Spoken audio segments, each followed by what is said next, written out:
I saw him throw that first spring, and he was here, and Dave Johnson's son, Steve, was over there, and Dylan. I mean, I'm sitting, behind the fence, and I'm watching, and I'm going, oh. I saw Rigetti.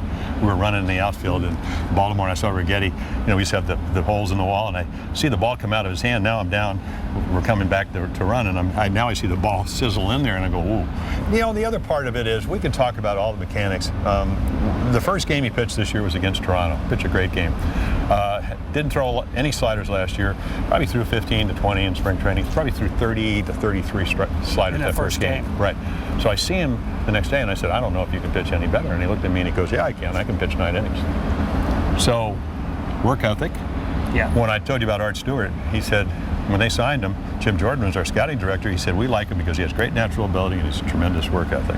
So when you couple with that, then what Richie Bancells, the Oriole trainer, said, intelligence, 4 pitches, the ability to throw to that lane and that lane.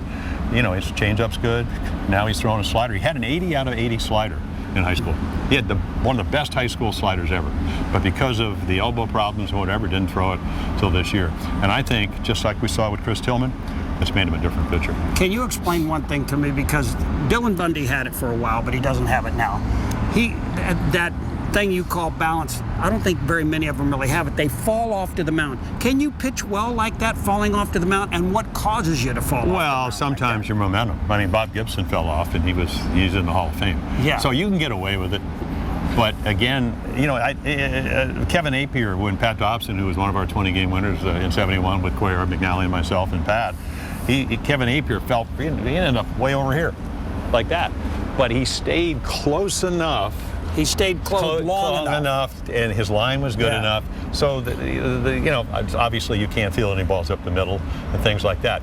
But another interesting point about Dylan, as far as he said, when his dad taught him in Oklahoma, and he comes from a town about 2,500 people, he goes, my dad said, if you can pretend you're not throwing as hard as you really are, it gives a hitter trouble. You caught me. I used to go to you, Elrod.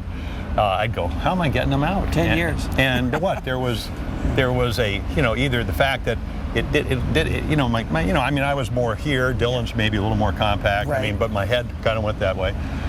But there was deception, or that I could make the ball ride. And if you have a good windup, you always talk about this. I mean, if I throw my fastball, if I'm always falling off, my arm drops. Now, how do I throw the ball where I want it? How do you keep that straight? Yeah. Exactly. And, talking to Brad Brock on Memorial Day, he almost hit 100. And he's a big guy, 6'5". I was 6'3", 6'4"-ish. He says, I'm trying to get a little more upright. He said, now all of a sudden I feel like I can throw the ball downhill. Dylan Bundy's, 5'10", 6 feet?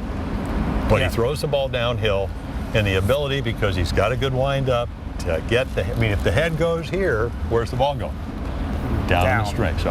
Yeah. Well, probably wouldn't have lasted 24 years in the big leagues if I hadn't met this guy about halfway through my career. So obviously he knows a lot about the mechanics. Thanks, Jim, for explaining some things to me. I hope we can take that into the rest of the staff. Well, let's hope that's the case. It's funny, you learn so much from observing. Yeah. I would kind of look around and I'm going, what is Dylan Bundy doing that maybe I'm not able to do? And of course, that's how I learned. I mean, I had Robin Roberts as my first roommate. I would say, geez, how's this guy pitching a 12-hit shutout? Well, he got the first guy out. So there's little nuances you learn. And, for 24 years old, Bundy's just terrific. Yeah, he is. There's no doubt.